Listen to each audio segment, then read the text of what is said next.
हृदि निरन्तरं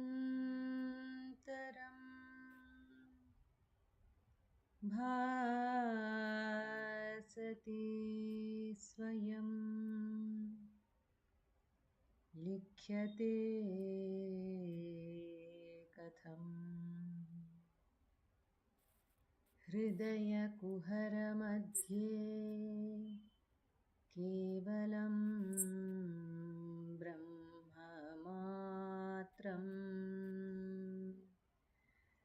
ह्यहमहमिति साक्षात् आत्मरूपेण भाति हृदि विषमनसा स्वं चिन्वता मज्जता वा पवनचलनरोधा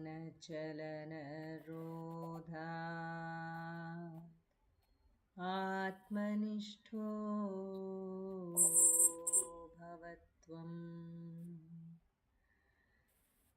देहं मृण्मयवज्जडात्मकम् अहं बुद्धिर्न तस्यास्त्यतो नाहं तत्तदभावसुप्तिसमये सिद्धात्मसद्भावतः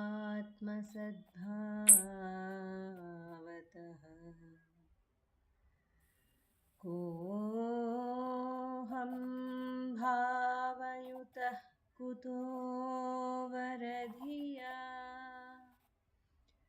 दृष्ट्वात्मनिष्ठात्मना सोऽहं स्फूर्तितया अरुणाचलशिवः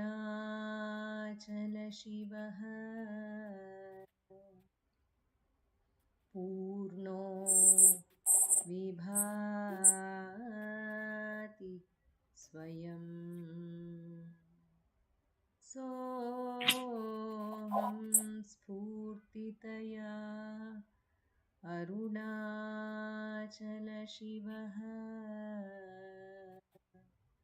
पूर्णो विभाति स्वयं. नमो रमण.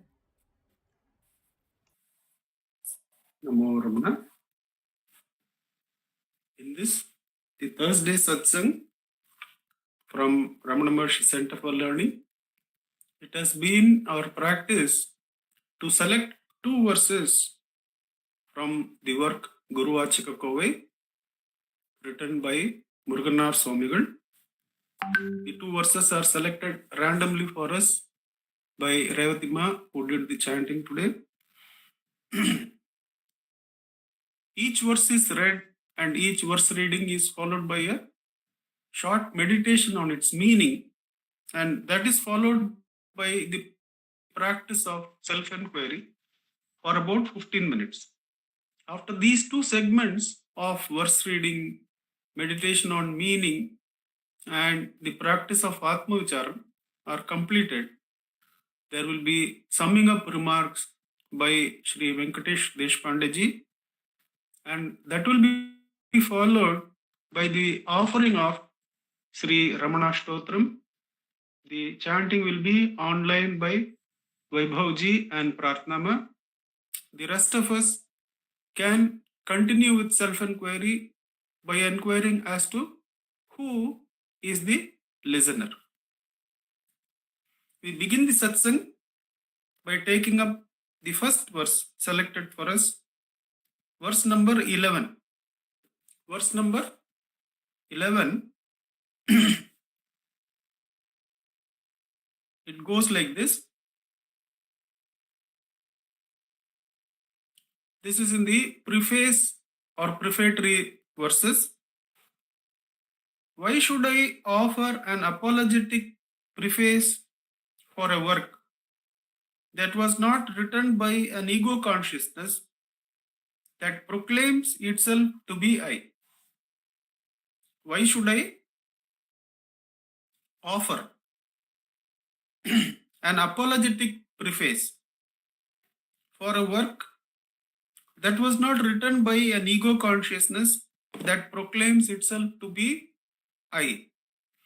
The responsibility for this work belongs solely to that great being Ramana, who is realized by the great ones in their hearts through Mauna Samadhi.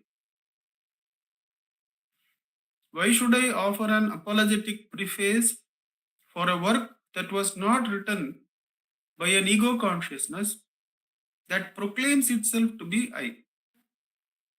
The responsibility for this work belongs solely to that great being Ramana, who is realized by the great ones in their hearts through Mauna Samadhi.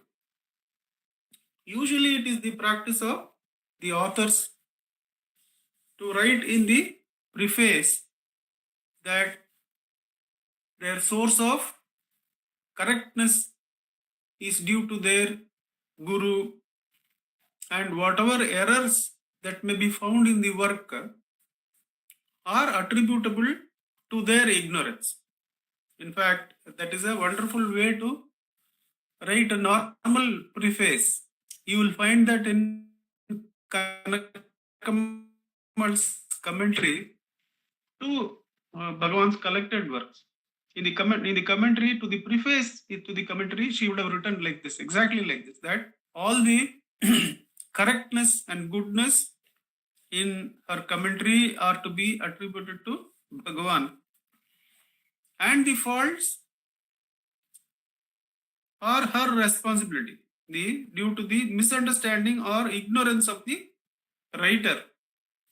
So that is the apologetic preface that is normal, that is perfunctory, that is the practice of writers to do while creating a work.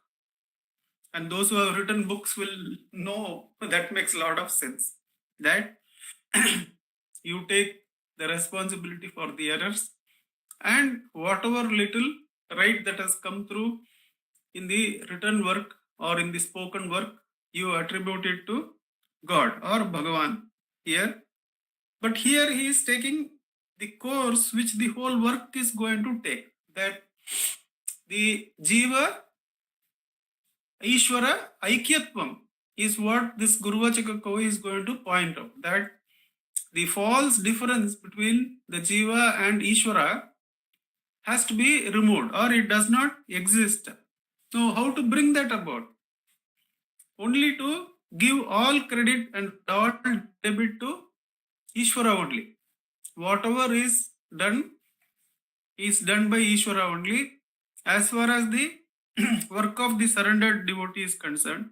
So why should I offer an apologetic preface for a work that was not written by the ego consciousness that proclaims itself to be the I? Suppose in this exchange, the happenings are all there. Why should I claim that I have done it? So the ego, relative ego, all it has to do is ask who conducted the satsang or who was the speaker. That's why we ask who is the listener at the end. Thereby, the relative ego is vanquished. Now, when the relative ego is vanquished, then the activity, the book was written, isn't it? The satsang got conducted. How did it get conducted? It was exclusively due to Bhagavan. And that is the understanding the surrendered devotee will come.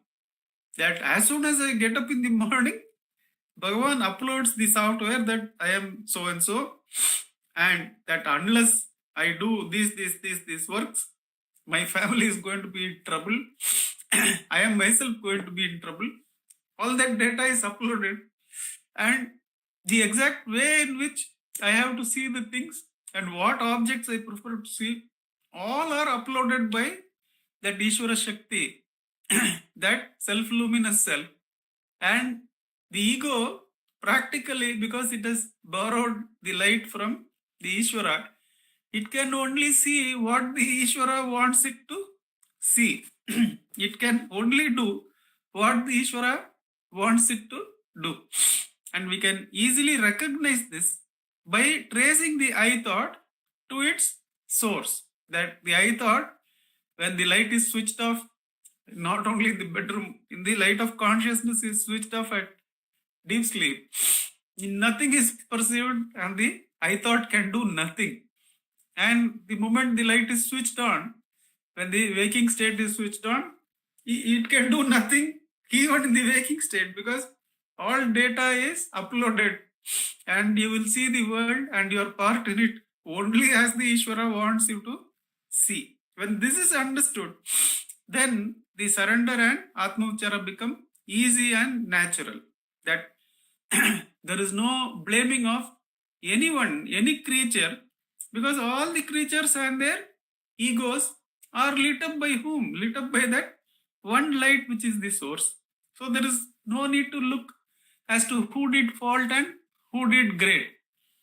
That is what one of our old kavis in Tamil, he writes that since this whole flow of life is happening, he calls Ishvara as the one who is the current of the flow of life.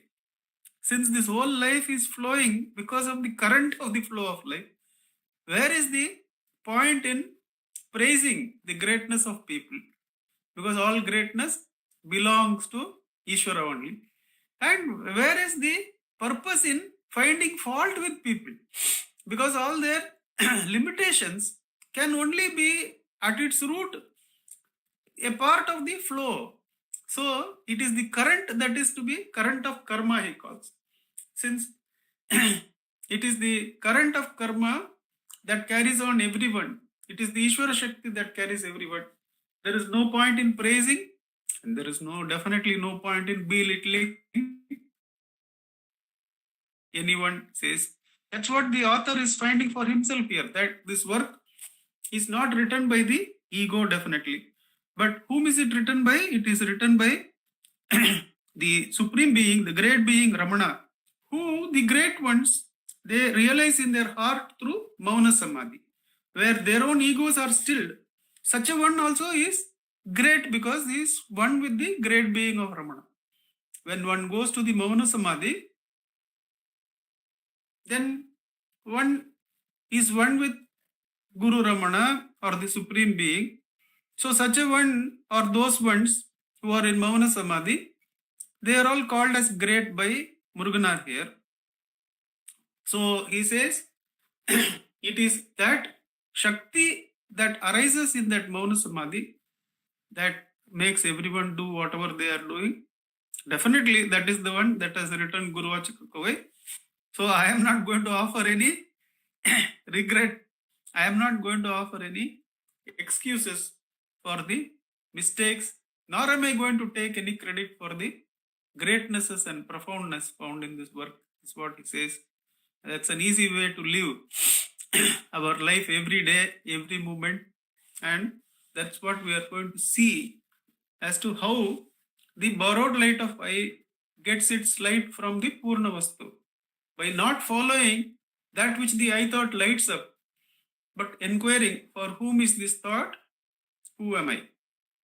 What is the Ramana Shakti that gives light to all the eyes, apparent eyes, which all have to merge in him in self-enquiry. Let us sit for 15 minutes in Atmauchara. Revatima will help us by setting the time. Namo Ramana.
Namo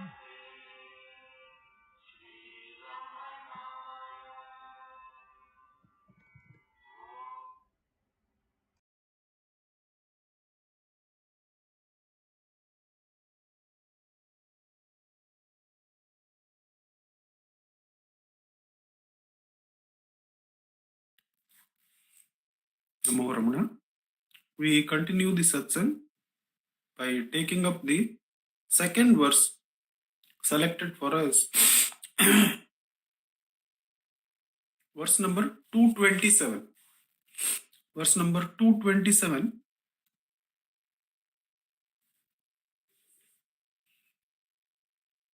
Death is nothing other than the delusion that rises by taking the alien body as I. Death is nothing other than the delusion that rises by taking the alien body as I. Immortality is nothing other than the bliss of the self, the distinction free consciousness that merges with you when the ego, that delusion, dies. Death is nothing other than the delusion that rises by taking the alien body as I. Immortality is transcending death.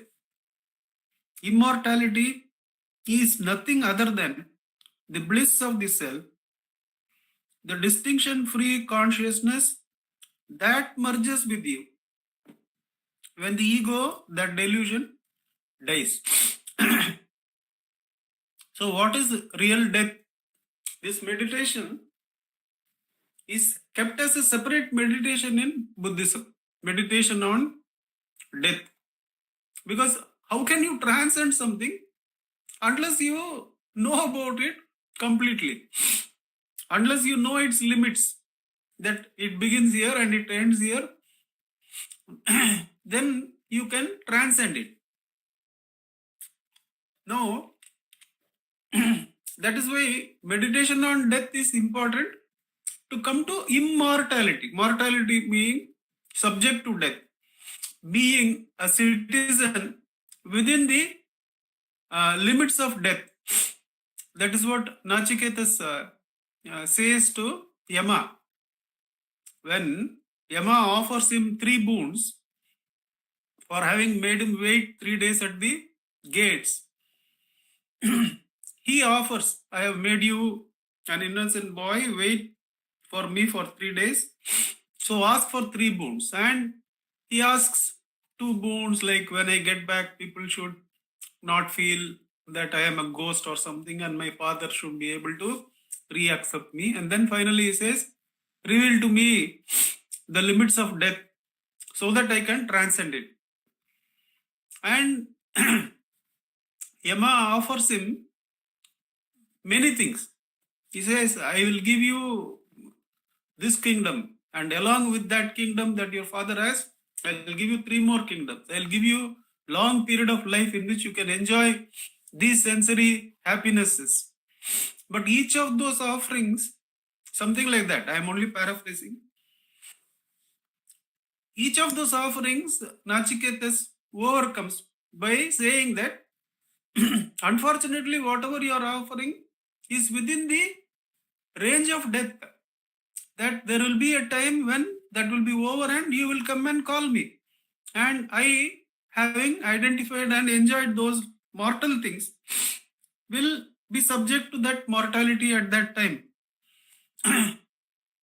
And finally, Yama has to yield and says that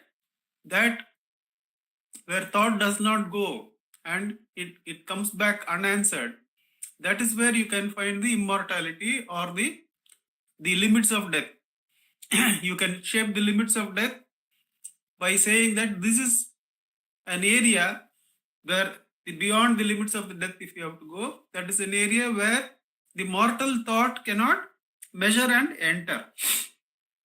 Here, Muruganar is defining, Muruganar, or as we remember in the first verse, since he is not writing with the eye, Bhagavan is revealing that death is nothing other than the delusion that rises by taking the alien body as I. The alien body, which is actually an aggregation of atoms, which Tomchi says it is just earth moving. 7% of the body is in a constant stage of intermixing with the other atoms of the world. The physical food comes from the earth. The air comes from 150 kilometers per hour speed. It travels and comes. So the air you breathe could be from some place thousands and thousands of kilometers away, and that is you now. And what you breathe out could be a tree in Australia in a week's time. That is how this body is. And with that mortal body, the consciousness rises and identifies as I. The moment it identifies like that, that is death. And the consciousness identifies with many identities that I am a family person, I am a banker, I am a lawyer, which all vanish in deep sleep. In deep sleep, you can't hold on to any of those identities. So they are also mortal. So the moment the I thought arises and identifies with this gross body or subtle body, that is death. And what is immortality? Immortality is nothing other than the bliss of the self. The distinction-free consciousness that merges with you. Kabir says, few know the ocean merging with the droplet. Many know or all know the droplet merging in the ocean. That at death, the individual consciousness or deep sleep, the individual consciousness merges with the universal. Everybody has that experience of this. Then again, the universal consciousness throws you out with the data in the morning. You come back to this world as a denizen with the data that it gives. Now, Kabir says, very few know the ocean merging in the droplet. And that is what Muruganar is referring here. That the distinction-free consciousness, which is the ocean, the consciousness which is impartite, which does not have the division as seer and the seen, knower and the known, that consciousness merges in you. In fact, that kills you. That brings mortality to that whichever is mortal and shines as our immortal nature. So that is how immortality is gained. To identify with the impartite consciousness, what one has to do? One has to inquire into who really is this finite being and remove the delusion that I am this body. So far as I am this body is there, the body is definitely going to end when the forces which can hold it together can no more hold it together. Then the life has to leave the body at that time. So that is the identity with the mortality makes us feel I am going to die. That's why Bhagavan says that this mortality and immortality appear only to one who is born. So whenever you think of death, Bhagavan says, you think whether you are really born. So Bhagavan crosses this necessity to meditate on death and the morbidity that could come with it. Whenever I would raise this topic, people will say, why are you talking such a morbid topic? Bhagavan removes all that and says that, see, if you are born now, for whom is the birth as the I thought? And that removes the delusion that I am a limited being and makes us cross the necessity to come out of bondage or the necessity to transcend death. So if you are not into the area of birth, then you need not fear the area of death. You are ever the transcendental self, which is not subject to birth and death. So here, however, the enquiry is traditional, that Muruganar has kept that death is crossed and immortality is attained when the ego stops identifying with the limited, and that limitless ocean merges and makes the ego vanish, and the limitless self alone is there. The gentler way of inquiring this is the way to inquire into the Bhavaroga. is to see that bhava itself is roga. To be born itself is sorrow. So see, if you are really born, if the birth is real, that itself brings you to the ever immortal, ever present, imparted existence consciousness, which is your real nature, says Bhagavan. And that's where we are going in the practice of Atma Vicharam for the next 15 minutes. Revatima, you can set the time for us. Yes, Uncle, I'll do that. Thank you.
request Venkatesh ji to give us the summing up remarks.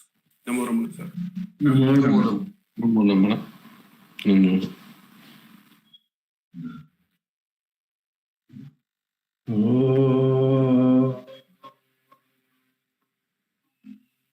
Gurur Brahma, Gurur Vishnu, Gurur Devo Maheshwaraha, Gurur Sakshat Parabrahma, Tasmai Shri Gurave Namah. Dhyanamulam Gurur Murti, Pujamulam Gurur Padam, Mantramulam Gurur Vakyam, Mokshamulam Gurur Kripa, Mokshamulam Gurur Kripa. Namo Ramana. We all know the beautiful story of King Janaka and Ashtavakra. When Janaka asked, is that true or this true? Remember, Ashtavakra asked, when you had the dream, were you there? Yes, I was there. And when you're waking, are you here now? Yes, I am here. So what is the constant between both of them? Is that you were there. You were there in the dream, you were there in the waking, and that is the truth. Now, what happens is how you look at this you. Now, if you look at this you as this body, mind, ego, then what happens? You are looking at a finite object. You are not looking at anything infinite. You're looking at a finite object. And what's the thing about the finite? It has to go. Anything that is finite has to go. It is for sure. So death is there. That's for sure. But if you associate yourself with consciousness, then what happens? You associate yourself with the infinite. When you associate yourself with the infinite, you know the Shanti mantra is beautiful. Purnamadha Purnamidam Purnat Purnamudachyate Purnasya Purnamadaya Purnameva Vashishyate. So, from the fullness, that's the consciousness, if you remove the fullness, if you remove from the infinite, you remove the infinite, what will remain? What will remain is the fullness. The infinite will remain. Sorry, 1 second. Yeah. So what will remain? What will remain is the infinite only. There won't be any reduction in the infinite. So this is a beautiful example. So is there depth in the infinite? There's no depth in the infinite. Death is only in the finite. If you think you are this finite body, then there is a death, birth and death is there. But if you associate with yourself by doing self-enquiry and getting into that silence, getting into that consciousness, then where is death? Absolutely no death. So actually what happens in the simple terms, what happens is if you are working with the finite, if you are holding on to the finite, just we must remember this, you're holding on to the snake. The snake is an illusion, it's just a superimposition. And if you are holding on to the consciousness, you're holding on to the rope. So important in our sadhana is to abide into the rope. Om Namo Bhagavate Shri Ramanaya. Namo Ramana. Namo Ramana sir. May I request Vaibhavji and Prarthana to offer the chanting of Sri Ramana Stotram. Namo Ramana Vaibhavji, Namo Ramana Prarthana. Namo Ramana. Bharatvaja Vishwanatha Virachitam Sri Ramana Stottar Shatanamavalihi Apara Satchit Sukhavari Rashe Yasyormi Matram Bhuvanam Samastam Guhahitam Tam Ramanam Gaviram Chinta Vihinam Hridicintayami Om Mahasena Mahomshena Jataya Namaha Om Sri Ramanaya Namaha Om Gurave Namaha ॐ अखण्डसंविदाकाराय नमः। ॐ महौजसे नमः। ॐ कारणोद्भवाय नमः। ॐ जगद्धितावताराय नमः। ॐ श्रीभूमिनाथस्थलोस्थिताय नमः। ॐ पराशरकुलोत्तंसाय नमः। ॐ सुन्दरार्यतपःफलाय नमः। ॐ कमनीयसुचारित्राय नमः। ॐ सहायाम्बा सहायवते नमः। ॐ शोणाचलमहोलीनमानसाय नमः। ॐ स्वर्णहस्तकाय नमः। ॐ श्रीमद्द्वादशान्तमहास्थळे लब्धविद्योदयाय नमः। ॐ महाशक्तिनिपातेन प्रबुद्धाय नमः। ॐ परमार्थविदे नमः। ॐ तीव्राय नमः। ॐ पितृपदान्वेष्यने नमः। ॐ इन्दुमौलिना पितृमते नमः। ॐ पितुरादेशतः शोणशैलं प्राप्ताय नमः। ॐ तपोमयाय नमः। ॐ उदासीनाय नमः। ॐ महायोगिने नमः। ॐ महोत्साहाय नमः। ॐ कुशाग्रदिये नमः। ॐ शान्तसङ्कल्पसंरम्भाय नमः। ॐ सुसन्दृशे नमः। ॐ सवित्रे नमः। ॐ स्थिराय नमः। ॐ तपक्षपितसर्वाङ्गाय नमः। ॐ फुल्लाम्बुजविलोचनाय नमः। ॐ चन्द्रिकासितहासश्रीमण्डिताननमण्डलाय नमः। ॐ चूतवाट्यां समासीनाय नमः। ॐ चूर्णिताखिलविभ्रमाय नमः। ॐ वेदवेदान्ततत्त्वज्ञाय नमः। ॐ चिन्मुद्रिणे नमः। ॐ त्रिगुणातिगाय नमः। ॐ विरूपाक्षगुहावासाय नमः। ॐ विराजितचलाकृतये नमः। ॐ उद्दीप्तनयनाय नमः। ॐ पूर्णाय नमः। ॐ रचिताचलताण्डवाय नमः। ॐ गम्भीराय नमः। ॐ परमाचार्याय नमः। ॐ सुप्रसन्नाय नमः। ॐ अभयप्रदाय नमः। ॐ दक्षिणास्यनिभाय नमः। ॐ धीराय नमः। ॐ दक्षिणाभिमुखाय नमः।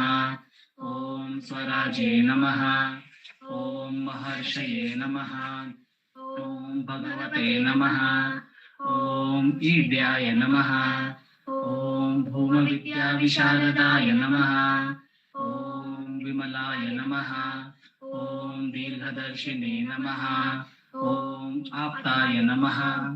ॐ ऋजुमार्गप्रदर्शकाय नमः। ॐ समदृशे नमः। ॐ सत्यदृशे नमः। ॐ सत्याय नमः। ॐ प्रशान्ताय नमः। ॐ अमितविक्रमाय नमः। ॐ सुकुमाराय नमः। ॐ सदानन्दाय नमः। ॐ मृदुभाषिणे नमः। ॐ दयार्णवाय नमः।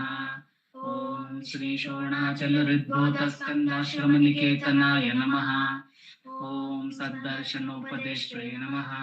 ॐ सद्भक्तवृन्दपरिवृताय नमः। ॐ गणेशमुनिभृङ्गेन सेविताङ्घ्रिसरोरुहाय नमः। ॐ गीतोपदेशसारादिग्रन्थसञ्चिन्न संशयाय नमः। ॐ वर्णाश्रममतातीताय नमः। ॐ रसज्ञाय नमः। ॐ सौम्याय नमः। ॐ आत्मवते नमः। ॐ सर्वावनिमतस्थानाम् आराध्याय नमः। ॐ सर्वसद्गुणिने नमः। ॐ आत्मारामाय नमः। ॐ महाभागाय नमः। ॐ मातृमुक्तिविधायकाय नमः। ॐ विनताय नमः। ॐ विनुताय नमः। ॐ विप्राय नमः। ॐ मुनीन्द्राय नमः। ॐ पावकोज्ज्वलाय नमः। ॐ दर्शनादगसंहारिणे नमः। ॐ मौनेन स्वात्मबोधकाय नमः। ॐ ऋचान्तिकरसान्निध्याय नमः। ॐ स्मरणाद्बन्धमोचकाय नमः। ॐ अन्तस्तिमिरचण्डांशवे नमः। ॐ ॐ संसारार्णवतारकाय नमः। ॐ शोणाद्रिशस्तुतिद्रष्टे नमः। ॐ हार्दविद्याप्रकाशकाय नमः। ॐ अविच्युतनिजप्रज्ञाय नमः। ॐ नैसर्गिकमहातपसे नमः। ॐ कमण्डलुधराय नमः। ॐ शुभ्रकौपीनवसनाय नमः। ॐ गुहाय नमः। ॐ दण्डपाणये नमः। ॐ कृपापूर्णाय नमः। ॐ भवरोगविषग्वराय नमः। ॐ स्कन्दाय नमः। ॐ देवतमाय नमः। ॐ अमर्त्याय नमः। ॐ सेनान्ये नमः। ॐ पुरुषोत्तमाय नमः। ॐ श्रीरमण भगवते नमः। श्रीरमणाष्टोत्तरशतनाम पूजां समर्पयामि।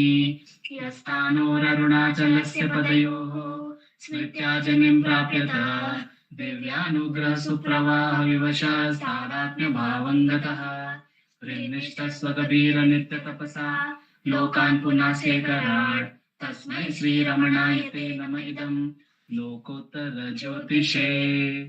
ॐ नमो भगवते श्रीरमणाय।